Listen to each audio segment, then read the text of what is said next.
მოგესალმებით. ეს არის პოდკასტი რწმენის აღმოჩენა. დღეს ჩვენ ვესაუბრებით პასტორ დიმიტრი ჭილაშვილს. მოგესალმები. არსებობს სხვადასხვანაირი მოსაზრება მსახურებებსა, ნიჭებსა და ეკლესიების მიმართებაში.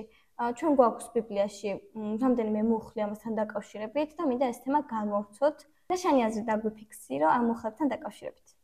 პირველი კორინთელთა 12:4 და 6 მუხლები.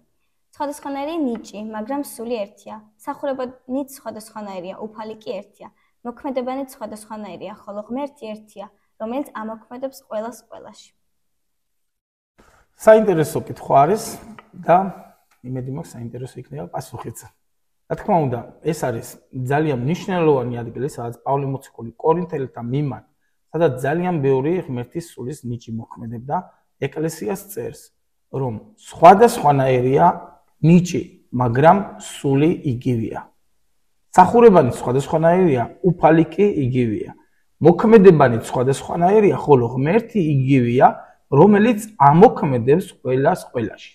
ყველაზე მნიშვნელოვანი რაც არის აი ამ მუხლებში და რისი გამოყოფაც პირველ რიგში აქედან შეიძლება ის არის, რომ სამივე მუხლში მითითებული არის მამის, ძის და სულიწმიდის სახელი. პირდაპირ პირველი მუხლი ამბობს, სხვადასხვანაირია ნიჭი, მაგრამ სული იგივეა. ანუ სული წმინდა იგივეა. შემდეგ მეორე, მსახურებანიც სხვადასხვანაირია, ხოლო უფალი იგივეა. ანუ უფალი იესო ქრისტე იგივეა. შემდეგ მესამე მუხლი. მოქმედებანიც სხვადასხვანაირია, ხოლო ღმერთი, ანუ მამა იგივეა, რომელიც ამოქმედებს ყველას ყველაში. ამის მიღმა სიღრმისეულად ამ მუხლის განხილვა შეიძლება ამდაგვარად.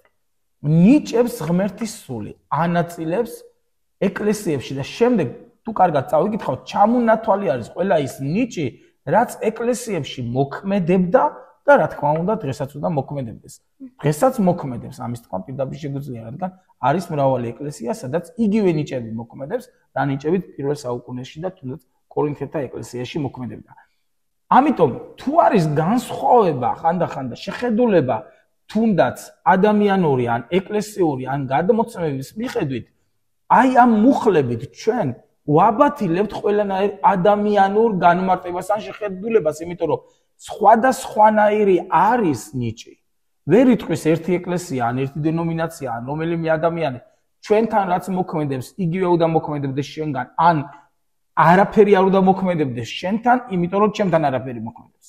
რადგან აი აქ წერია, არის ნიჭები და არის სხვადასხვანაირი. შეიძლება ერთ ეკლესიაში სხვადასხვანაირად მოქმედებდეს, მეორე ეკლესიაში სხვადასხვანაირად მოქმედებდეს. ერთ დენომინაციაში და ქრისტიანულ დენომინაციაზე როგორც საუბარი, სხვანაირად მოქმედებდეს, სხვა ქვეყანაში სხვანაირად მოქმედებდეს. არის ბევრნაირი განსხვავება და ბევრნაირი ნიუანსი, თუმცა სახარება ხაზგასმით ამბობს, რომ სული წმინდა, რომელიც ნიჭებს ანაწილებს, იგივეა. შემდეგ მსახურებანიც სხვადასხვანაირია, ხოლო უფალი იგივეა. ეკლესიური მსახურებანი შეიძლება იყოს განსხვავებული. შეიძლება ადამიანები ფიქრობენ, რომ აი ჩვენნაირად უნდა იყოს თქვენთან მსახურება.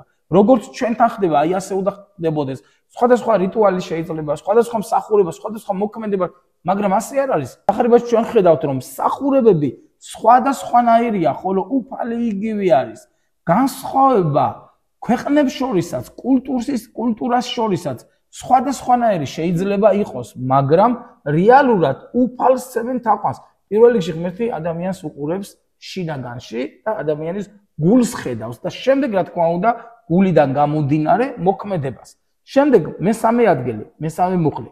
მოქმედებანიც სხვადასხვანაირია, ხოლო ღმერთი იგივეა, რომელიც ამოქმედებს ყველას ყველაში. ნახეთ, თუ ადამიანი უფლის წინაშე დგას, სხვა ადგილზე პავლე მოციქული ამბობს, შენი განსაკითხავი არ არის ის ეცემა თუ დგას უფლის წინაშე, რადგან თავის უფლის წინაშე დგა იგი და მას ძალუց, ღმერთს ძალუց მისი წამოყენება.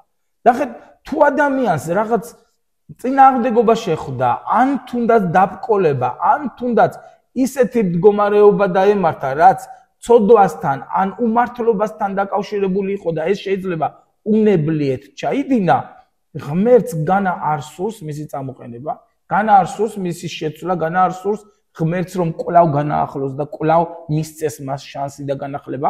დავითის მაგალითი ან უამრავი მაგალითი გვაქვს, თუნდაც სოლომონის მაგალითი, ძალიან ბევრი მაგალითია, სადაც ადამიანებმა შეიძლება ის ჩაიდინეს, რაც მოსაწონი არ იყო ღმერთისთვის, მაგრამ ღმერთმა ყოველთვის შანსი მისცა და ხელი გაუწოდა მათ. რატომ? მათ სურდათ, რომ ცვლილება მოსულიყო მართლა მათ ცხოვრებაში და დამორჩილებოდნენ უფალს. ამიტომ ჩემი შეხედულება, ჩემი აზრი ყოველთვის ასეთი არის. არ ვეძებოთ ადამიანებმა ან ეკლესიებმა განსხვავება, არამედ ვეძებოთ რა არის საერთო. ყველაზე საუკეთესო ქრისტიანულ დენომინაციებში რაც არის საერთო, მამის ძის, სულიწმინდის მოძღვრება, აღიარება, მკვდრეთით აღდგომა, მარადიული განკითხვა, ნათლობა, ზიარება, ის რაც ძალიან მნიშვნელოვანია, რაც ფუნდამენტურია, ზეცინანშობა, მონანიება, გულწრფელად მიძღვნა, სწავლება, სიყვარული, სიკეთის ქმნა, ის რაც საერთო არის, თუ აქეთკე იქნებიან მომართულები ადამიანები, თუნდაც დენომინაციები და გაერთიანდებიან აი ამ კუთხით, რომ მე შენ მიუღებლობას არ გიცხადებ, რადგან ჩვენ ხედავთ განსხვავებას სახარებაში, მსახურების, ნიჭების, მოქმედებების და მე არ ვარ განსხვავებული შენთან იმ ხრივ, რომ ჩვენ წამსი ერთი გვაქვს. ჩვენ სიყვარული ერთი გვაქვს, ერთი მიზანი გვაქვს და რაც მთავარია, ერთი ტერი ყავს, რომელსაც სურს ადამიანები. გახლიჩოს ადამიანები და ანაწევროს ადამიანები არ იყვნენ ერთ აზრში და ერთ მოქმედებაში. აი ასე განმარტავდი აი ამ ადგილს, რომელი მუხლის თქვენ წაიკითხეთ. თორმეტ დაგოცეთ. ნამდვილად ამომწურავი პასუხი იყო დარწმუნებული, როგორც ჩვენი მაყურებლისთვის, ისევე ჩემთვისაც, რადგან წეგანაც წავიკითხე ეს მუხლი და არ გამიმახვილებია იმაზე ყურადღება, რომ აი პირველ მეოთხე მუხლში წერია სული ბოლოში, მაგრამ სული ერთია, მერე წერია უფალი კი ერთია, მერე კი ღმერთი კი ერთია და თითქოს ეს სამი პიროვნება, რომელიც თითქოს განსხვავდება ერთმანეთისგან და ჩვენ ვფიქრობთ ხოლმე რომ განსხვავდება, მაგრამ ისინიც კი ერთნი არიან და ისინიც კი აი იმდენად საქმეები გინდა, ნიჭი გინდა, მსახურებანი გინდა. ეს ყველაფერი იმდენად ერთშია, რადგან ამ ყველაფერით განვადიდებთ ღმერთს, ამ ყველაფერს ვუძღვით ღმერთს და ეს ძალიან ისეთი საკითხი იყო, რომ დავფიქრდი, რომ მეთქი აქამდე მე რატომ ვერ მივხვდი თქო, რა წავიკითხე და ეხლა მართლაც რომ გისმენდით, მართლაც ძალიან ისეთი პასუხი იყო.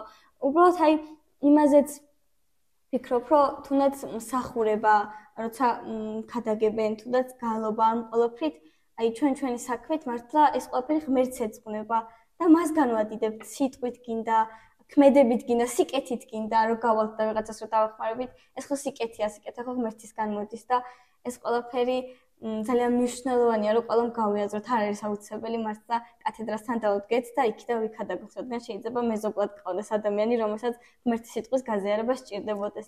ეს უკვე ღმერთის საქმეა და ეს უკვე მნიშვნელოვანია იმისთვისაც და ჩვენთვისაც, არწმუნებული ღმერთისთვისაც მნიშვნელოვანია ეს ყველაფერი. რატი გალობა ახსენე, აი ამ გალობასთან დაკავშირებითაც შესაძლებელია, რომ ყველა ეკლესიაში იყოს განსხვავებული გალობა.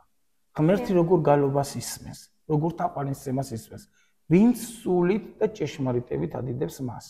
რა მნიშვნელობა აქვს, როგორ საკრავზე იქნება შესრულებული, რა მნიშვნელობა აქვს, როგორ ხმებში იქნება ნამხერი, ან როგორი ჩაცმულობა იქნება, ან როგორი განდიდების ფორმა იქნება, თუ ადამიანთა ჯგუფი ეკლესიაში თაყვანისცემს უფალს, მას ადიდებს და ღმერთს მოწონს მისი თაყვანისცემა. ადამიანებიც ყველანი ვართ რაღაცით განსხვავებული. ჩვენი ბუნებით, ჩვენი ხასიათით, თმისფერით, კანისფერით, ყველაფრით განსხვავებული ვართ, მაგრამ ღმერთისთვის ყველა შვილები ვართ. ვინც მას ვაღიარებთ და მივდივართ მასთან, ყველა ვართ მისი ძვირფასი, ძეები და ასულები. წარმოიდგინე? ასევე ყველანაირი მსახურება, თუნდაც ქადაგების სტილი იყოს, თავარი არის ადამიანი გულწრფელად სცემდეს თაყვანს ღმერთს, იცნობდეს ღმერთს, ქადაგებდეს გულწრფელად. ცხოვრობდეს იმ სიტყვაში, რა სიტყვაც ჩვენ გვექადაგა, რა სიტყვაც ჩვენ უნდა გადავცეთ თუნდაც სხვას.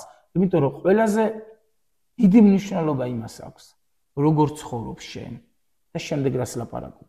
თუ კარგს ლაპარაკობ და სახარებიდან ლაპარაკობ, მაგრამ ასე არ ცხოვრობ, შენ სიტყვას არც ძალა ექნება და ღმერთსაც იცოდინება, რომ შენ არ იცავ მის სიტყვას. ხდებით? დე. თუ გაქვს კიდე ნავე? ვფიქრობ, რომ როდესაც ისე არ ცხოვრობ, როგორც ლაპარაკობ, შემეძით საქმეებზეც გეტყობა ადამიანს. რადგან აი როცა ქადაგებ ან როცა თუნდაც უგალობ ღმერთს, ეტყობა ადამიანს რამდენად გულწრფელია ის.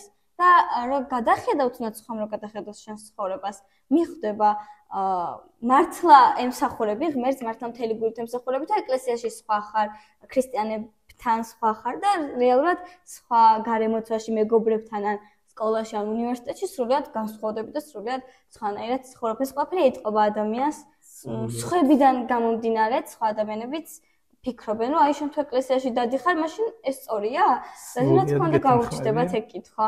სრულიად გეთანხმები და ზუსტად ეს უნდა მეთქვა, უბრალოდ შენ თქვი ისე თქვაც მინდოდა. არა მარტო გეტყობა, არამედ სხვა ადამიანები აუცილებლად შეკატყობენ. აუცილებლად შეკატყობენ.